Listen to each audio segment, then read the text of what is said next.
And they decided, hey, we'll take some tow money and go home and save the wear and tear on our equipment.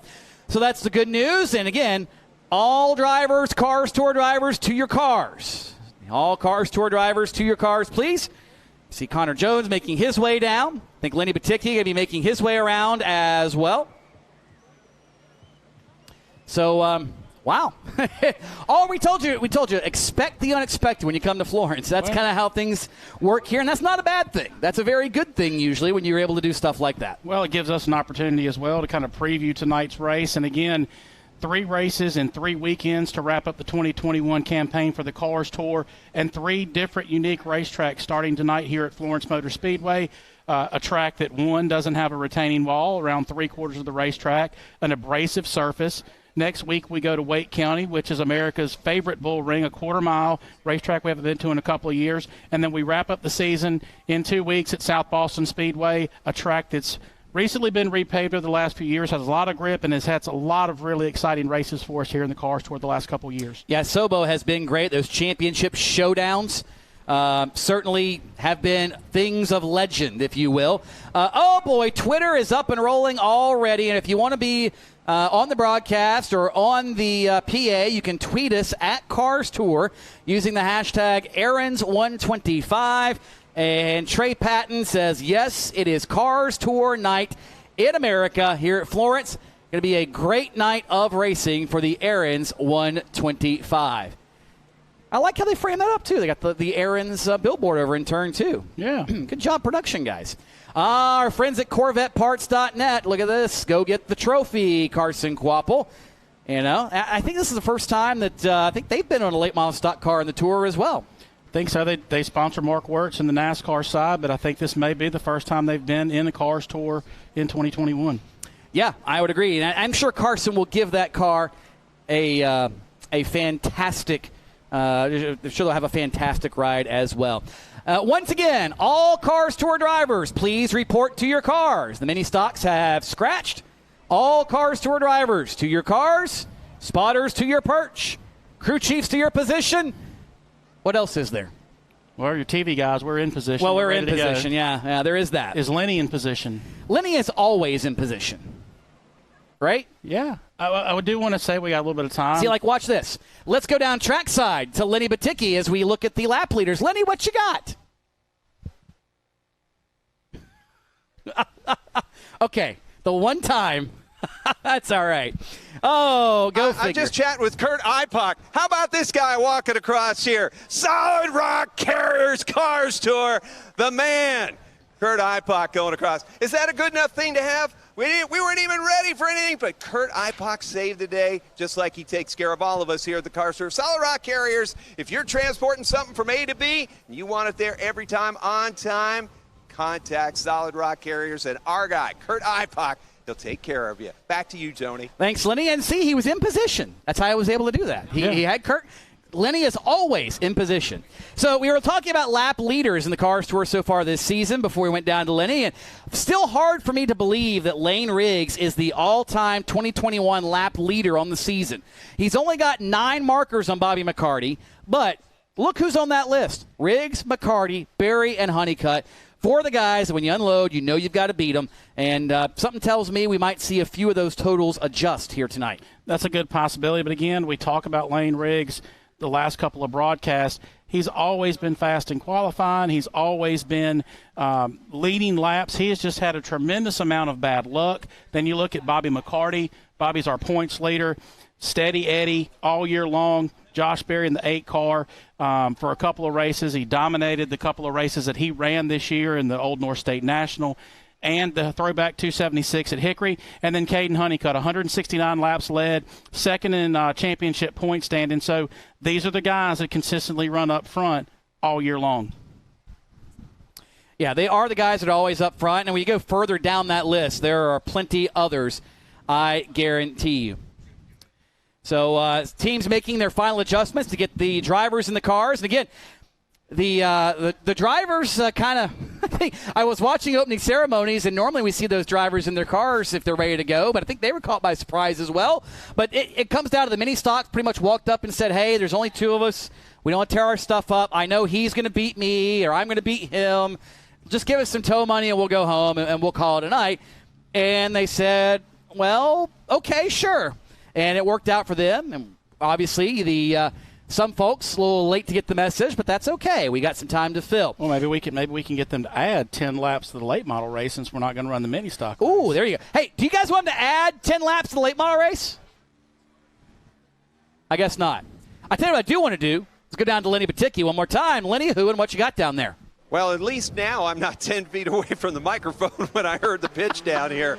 But you're right, the mini stocks, that would have been kind of cool. We had a really good mini stock race. I think it was one of our early races this season. They put on a good show, but tonight we're not going to get that opportunity to see them, but we do have another local division. But I'm really excited for this race. Zach Miracle winning a pole here may be a surprise to some, but Zach has been a studious race driver his entire career, from bandos on up and through. He knows what he has to do to be competitive throughout tonight's event. It'll be very interesting to watch him and the other local, Ryan Glensky, do what they have to do, and I'm really excited for Carson Quaffle. Kelly Earnhardt, L.W. Miller, Dale Jr., Josh Berry, they did a great thing giving this very, very talented winning driver an opportunity to go into a Class A, AAA, Super 8 car. And it'll be nice to watch him use his race crafting, and we'll see how aggressive he is, how he's able to work traffic. And I think the only thing that may hold him back is not knowing every one of these drivers in the field and the tendencies on how they'll go around this very unique racetrack. But a lot to watch. And don't forget, Bobby McCarty and Jared Fryer are, man, they feel like they were so close last week. They are ready to rip the walls down to get this win. So wherever you're watching, stay tuned all the way through to the checkered flag tonight, because this one's going to be massive. Back to you. Thank you, Lenny. As the cars begin to line up, you see Carson Quaffle. I keep wanting to say Doc Miracle, but it's Zach. I want to remind Lenny. He said that Bobby and Jared want to tear the walls down where there's no wall to tear down here at Florence. So go for it. Go ahead and give it your best shot. But, again, I don't think that you and I weren't really surprised to see Zach Miracle sit on the pole. Again, a racetrack that he's run all year long, 6 wins. Again, South Carolina Rookie of the Year, second in the Southeast Regional Rookie of the Year for NASCAR. He's a very accomplished young driver already, but he's got the ultimate test here tonight at Florence in the Aaron's 125. It is the ultimate test. You see the guys in the point standings if you're watching on Cars Tour TV, and even on social. We're on social right now for a free preview. So if you're watching on the Florence Motor Speedway Facebook or Cars Tour Facebook or wherever, tell us where you're watching from, who you are cheering for here tonight as we go through the standings and take a look at them, and you see 21 points separating the top 4 with 3 races to go. That's only 7 points that Jared Fryer needs to make up per race, and he's the one furthest back. That's more than manageable. You get a pole, you lead some laps, you win the race, and all of a sudden, Bobby McCarty finishes 4th, and you've made up 7 points a race. Sounds like a lot, but it's really not a whole lot at all. And it's really not. We go back to June when the Cars Tour went to Langley Speedway up in Hampton Roads. Bobby McCarty had a very comfortable lead over then Deke McCaskill and Justin Johnson. Bobby had a bad night. Not a typical Bobby McCarty night. Finished 17th, a couple laps down, and was able to close that gap. I think they went into the throwback race at Hickory. I think it was a mere 2-3 points between the top 2 and 3 drivers. But Bobby McCarty does what Bobby McCarty does. He stretched that lead out over the last couple of weekends, the win at Motor Mile, a solid run at Tri-County, and he's just continued to stretch it. But if you're going to start cutting into that lead, you have to do it tonight. If you're Caden Honeycutt, if you're Justin Johnson or Jared Fryer, you can't allow Bobby McCarty to keep gaining a point or gaining 2 points the next couple of weeks, or it's going to be out of hand by the time we get to South Boston. And if you're Caden, and even Justin, more so Caden, if you can gain 1 or 2 points tonight, 1 or 2 points at Wake, and that's all it takes. We've seen South Boston with the bonus points in play makes a huge difference. And to give you a reminder, the bonus points, most wins, most poles, plus the in-race bonus points all play in. Also looking at some of the Rookie of the Year standings in the RNS Race Cars Rookie of the Year title. You talk about Caden Honeycutt. There he is, gone from the rest of the field. He has had a phenomenal season over Daniel Silvestri, who unfortunately not able to make the trip here. Connor Jones, who likely will surpass Silvestri tonight.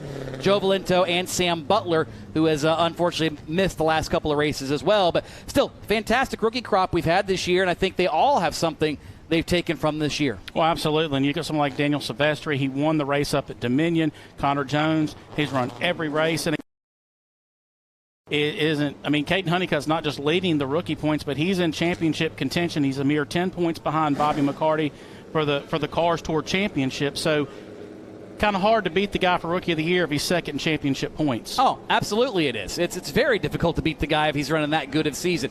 By the way, there's a lot of people that make everything happen in the Solid Rock Carriers Cars Tour. We want to take this moment to give them a little bit of a shout-out and thank you, including Accent Imaging, Aero Race Wheels, Brown & Miller Racing Solutions, Circle Track Warehouse, Comp Cams, DRP Performance, Edelbrock, HMS Enforcer, and the Harrington Machine Shop, Fast Ignition Systems, 5-Star Race Car Bodies, Ford Performance, GXS Wraps. Oh, yeah, that guy. That's next to me. That guy. Harrison's Workwear, Hedgecock Racing, Hoosier Racing Tire, KRC Power Steering, Lucas Oil Products, proud sponsors of the Lucas Oil Touring 12, Magnus Performance, Molly Motorsport, MPI Steering, PFC Brakes, Performance Center Racing Warehouse, Pit Pay, ProFab, Headers and Exhaust, Pro System Brakes, Per Year Race Parts, Quartermaster, RE Suspension, Racing Electronics, RNS Race Cars, SRI Performance, Strange Oval, Tiger Rear Ends, Upchurch Performance, VP Racing Fuels, and WP Racing Shocks, all making things happen in addition to our fine friends from Aaron's, bringing you tonight's event.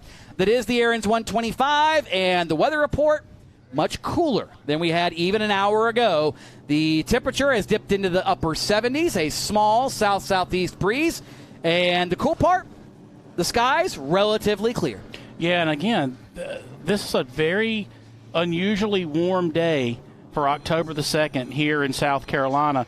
I want to say it was upwards of 85, 86 degrees today. These guys were practicing in the heat of the sun. Now we're at a racetrack. It's cooled off. The air temperature's cooler. The track temperature's cooler. It's going to be very interesting to see. And like we talked about, some of these guys, you may see some of these guys that start in the back, move their way to the front very quickly. And a little bit of a snapshot about the Florence Motor Speedway if you're new. One of the things you'll notice if you're watching on social or on the website, you'll see in Turn 4, again, we've talked about it 100 times, there is no outside wall around 3/4 of this racetrack. It was built that way in 1982 by the Powell family, revived essentially in 2020. It was open before that, but it was revived by Steve Zacharias and his family in 2020. Progressively banked from about 6 degrees in the bottom to roughly 24, roughly 14 or so on the outside in the outermost lane, 0.4 of a mile, and this is, as of 2021, a NASCAR member track. So the NASCAR Advanced Auto Parts Weekly Series has been contested here all season long. Their points championship is finished. Matt Cox, the champion, but second and third, and Glinsky and Zach Miracle, both representing very well here tonight. Yeah, and kudos to Steve Zachariah and what he's done here at Florence Motor Speedway in a very short period of time. He was at Myrtle Beach Speedway before they closed down. Got the opportunity to come here about an hour and a half, a little more inland than Myrtle Beach, but him and his team have done a phenomenal job. A lot of very visible improvements just since our last trip here last fall, Tony. Oh, 100%. They've put a new roof on the tower. They put all the new aluminum seating in the bleachers. They've done a lot of different stuff. And they even let this guy on the property again, Lenny Baticki down trackside. What you got, Lenny? Oh, I'm sorry. Well, sounds like cars are ready to go. We'll head down with our honorary starter, who is standing by with Jacqueline Drake. Tony, we're down here with 20 of the best late model stocks in the country, and we're about to have a show. But before we get started, we are going to hear from Mr. Robert Elliott with Aaron's, the sponsor of the race, the Aaron's 125, to give us the most famous words in motorsports history. Gentlemen, start your engines.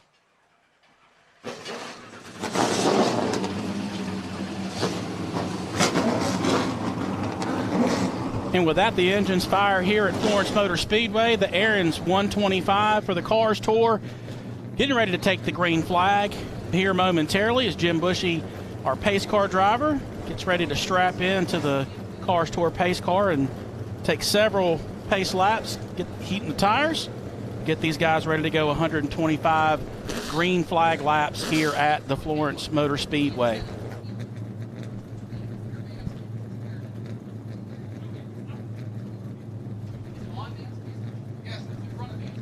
Again, Zach Miracle, pole sitter, will lead the Cars Tour 20 strong here.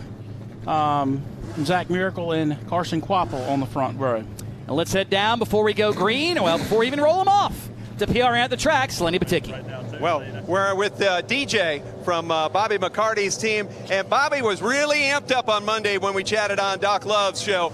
How is he feeling, and is tonight the night to get some redemption from what he came so close at Martinsville? I sure hope so.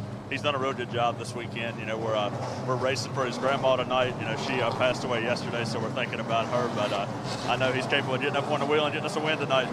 Heavy heart, but a drive. Watch for DJ and the crew to service him, and McCarty to keep that car moving forward. Back to you. Thank you, Lenny. Yeah, and then really talked to Bobby this morning, and really hate it for him and his family. And know he's racing with a heavy heart, and our thoughts and prayers with the McCarty family. Little unexpected, but nevertheless, he's strapped in the car, and I told him to go get one for his grandmother here tonight. Yeah, it's kind of been one of those years or so where a lot of folks have had to deal with those situations and perform under pressure, emotional pressure for that matter, but certainly if anybody can do it, Bobby McCarty is going to be that guy. And you see there in our backstretch camera just how narrow the track really is and how close you come, even on the parade laps, to the grass on the outside. That lip, you can drive over the lip and come back on the racetrack, but it's not somewhere you want to be. Yeah, and it's going to be interesting. We've seen some of those guys in practice, and even saw Joe Valento in qualifying get up into that dust. We saw Chad McCumbee run off the racetrack last year in qualifying, and then actually came back, got his qualifying, and actually qualified third, had a great race. So there is some advantage to not having the wall, because you're necessarily not going to clip a race car. Yeah, and that's what drivers love about this place is, A, you've got multiple grooves, it races well, it's a driver's track, but probably more than all that is the fact you can make a mistake and you don't pay for it with a totaled race car, barring really making a big mistake. A small mistake, you're not going to pay for it in that sense. You see the field getting some extra heat in the tires, getting the temperatures wound up as they circulate around the Florence Motor Speedway. And Nick Bronson, former flagman for the Tour, chiming in on Twitter, says Bubbles are watching and ready for some of the best racing at an amazing facility, and the hashtag Aaron's125. I actually miss seeing Nick here at the racetrack. He was with Cars Tour for several years, now at Hickory Motor Speedway doing tech for them. But good to see that he's watching the broadcast here tonight. Landon Rapp saying congrats the pole to his buddy Zach Miracle. Watching and cheering for us, or for him I should say. Get it done. Well, Landon, glad to have you aboard. I think the one thing that's kind of we'll have to see, but Zach Miracle and everybody that runs here at Florence, they're used to running 60-lap features. This being 125 laps can be definitely interesting to see the endurance of getting to 125. Gerald Harris on Twitter, watching the Cars Tour, Aaron's 125. Gerald, thanks for watching. Look forward to bringing you 125 exciting laps here for the Cars Tour tonight. Gerald Harris chiming in. Oh, he's got the fire pit grill going. He got the table set to go. So good to see Gerald there, certainly. And haven't seen him at a racetrack for quite a while. It's good to see him. Oh, hello. You don't want to see that on your TV screen if you're watching at home. We have 4 champions behind us. We've got Richard and Lee and Kyle and Adam Petty. We do. We've also got some light here. We do. Yeah, that's very bright. Yeah, well, it's because you're here. Oh, yes. That light is emanating from you. Right. Well, it's always a pleasure to get up in the booth with you guys. I love what you guys do, and it's always an honor to sit up in the booth with you and work with Lenny and your team. And again, big shoes to fill. You get Steve Post and Hannah Newhouse in this seat, and they've done a phenomenal job for you guys. And they still haven't changed the name of the camera yet either. Well, I mean, you are the Penguin guy.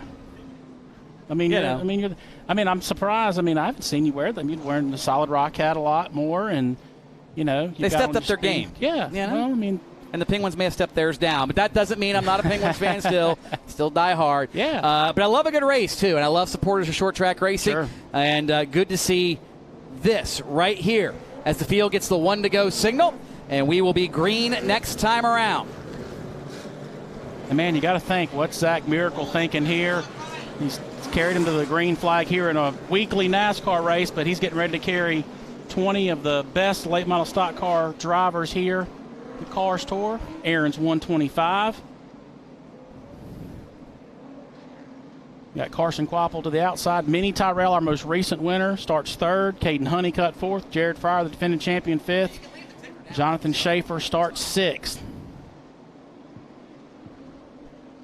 Here we come. Through the KRC Power Steering Start Zone for the first time in the Solid Rock Carriers Cars Tour career, Zach Miracle leads the field down, and we're off and racing.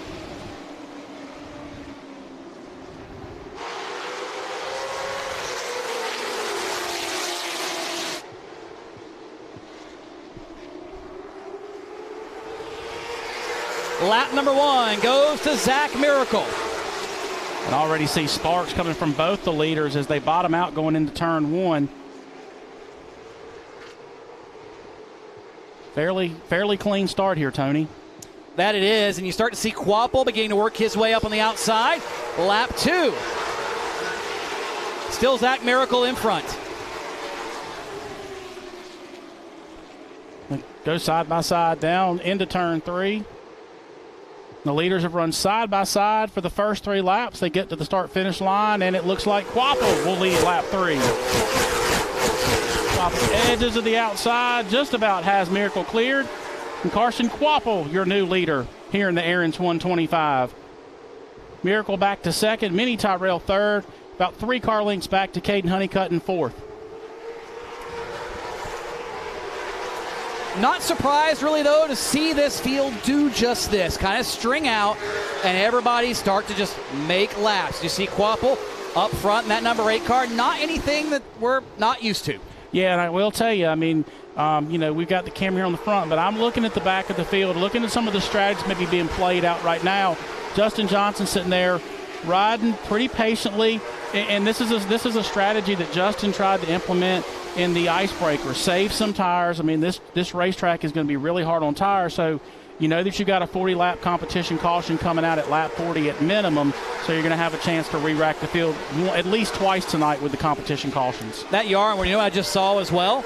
We're on lap number 5 or 6 or whatever it is right now. Do you see what Zach Miracle's already doing? He's up the racetrack in the second and third groove. He knows how to get around this joint. And if I'm Carson Quapple's spotter, I'm paying attention to that. I'm looking in the mirror right now because that 8 car might feel very good. Yeah.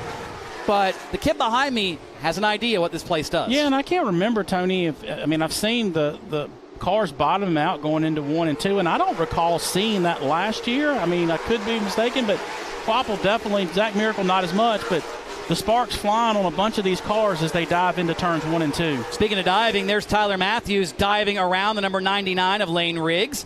So Riggs had the spot briefly, and it looks like Matthews up tonight. While we're watching that, let's head down trackside to Lenny Baticki, who's got a report. Lenny?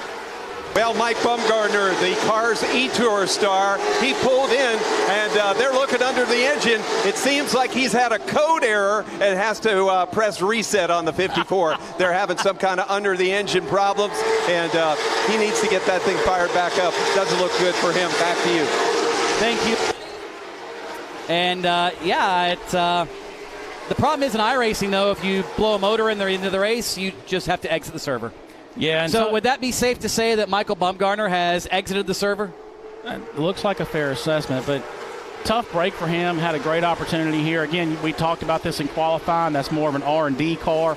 Obviously some gremlins there, and unfortunate that he won't actually get to run the race tonight here. Yeah, but you know what? Still got to make some laps, got to qualify for his first tour start, got to kind of go through the process at the very least. That's certainly good. Continue to watch what's going on up front. You're not missing really anything else anywhere. These guys are just making laps here at Florence. This is the closest Group 1 track now, the 91, of Jonathan Schaefer leading Sam Yarbrough, Jared Fryer, Bobby McCarty. Just kind of chilling right now. That is 5th, 6th, 7th, and 8th. You see Caden Honeycutt right there ahead of them as well. They're just kind of chilling right now. Yeah, I think it's... Whoa, pass for second right there. Minnie Terrell up and underneath the 32 of Zach Miracle. Miracle got very high down there, Steve. Yeah, it looked like he got a little loose going into 1 and 2, and Minnie was able to scoot under and drive right by him. But again, talking about just riding here, this is one of those racetracks. We're in a region of the country. There's a lot of sand, there's a lot of wind, and these racetrack surfaces are basically like cheese graters. They'll eat tires up. So tire conservation is definitely going to be a big factor here as we go into the late stage phase. And we saw that last year with Nolan Pope save some tires and was able to get around Timothy Peters on the last lap pass. Yeah, which is, you know who I'm looking at right now? You mentioned him earlier, among others. It's funny how qualifying can change your strategy. But Justin Johnson, Brandon Pierce, we haven't hardly talked about him at all. Mike Darn is back there. They're already a half a lap behind this duo you see at the front of the field. Deep McCaskill's back there. They're just chilling, not even scraping the tires around. Yeah. These guys are just going full bore. Yeah, and again, I think with knowing that you've got a competition caution coming at lap 40, if not sooner, if an organic caution comes out, you know you're going to get a chance to re-rack the field and and tighten the field back up. So we saw Lee Pulliam do this very similar strategy at Myrtle Beach several years ago, where he ran around in the back for the first 40-60 laps and then basically was able to charge the front and actually win the race past Ronald Hill in a tire conservation race. That we did, and that's what makes these fun, is to see who's got something left and who does not. And just as quickly as everybody kind of jumped out, look at this. Top 4, top 5, really top 8, nose to tail down the backstretch. And now they're all following the Pied Piper of Carson Kvapil in the 8 car. And lap times have slowed down already a second from where they qualified. Yeah, and it's very interesting. You mentioned this in the first couple laps. Miracle's running a much different line going through the corner. He's about a car length higher going through the corner. Now Minnie Tyrell is looking at doing that same thing as he looks to the outside of Kvapil. And Miracle way up there. Might open the door for Caden Honeycutt, but how much of that is him dusting the racetrack off? I mean, dadgum, he is way up there very early. Well, he's the guy that's raced here all year, so maybe he knows something that we don't. Well, he very well may. Now he's back on the bottom in turn 3, so he knows something, I have a feeling, no doubt. By the way, if you're watching on social, you got about 4 more laps to go in this one. Roughly 4 laps until we hit the button. We're going to give you to lap number 25. Carson Kvapil is out front. Minnie Terrell second. You see him flash by our turn 3 camera. But guess what? It's probably not going to stay that way for long. Yeah, and also give kudos, Jonathan Schaefer, great qualifying run, still maintained, running right there in 5th place, right behind these 4 guys. Pretty much nose to tail, just riding here right now, Tony. Yeah, everybody's stretched around the Florence Motor Speedway, nose to tail. The only thing that, again, I think you just saw him flash by there was Brandon Pierce. That's the final car in the lead lap, and he is roughly half a straightaway ahead of Carson Kvapil. I don't know if that's exactly where they wanted to be at this point, but that's where they are right now. And certainly tire conservation is coming into play. But, man, Zach Miracle is making Minnie and Carson earn it. He has got to be wearing their rearview mirrors out. Yeah, another guy that we've seen drop back, Lane Riggs, who's qualified pretty decent. Lane's also kind of dropped back. Looks like he's gone in the tire conservation mode. But it also, Zach Miracle is... Yeah, like I said, we've got about half a straightaway to get in the lap traffic here. But Zach Miracle's also used to running 60 lap races, not 125 laps. Or does he push these guys to where they burn their stuff up, where maybe these guys that are saving some tires come through the field here late? That's the $1 million question, and we're 100 laps away from finding out. And if you're on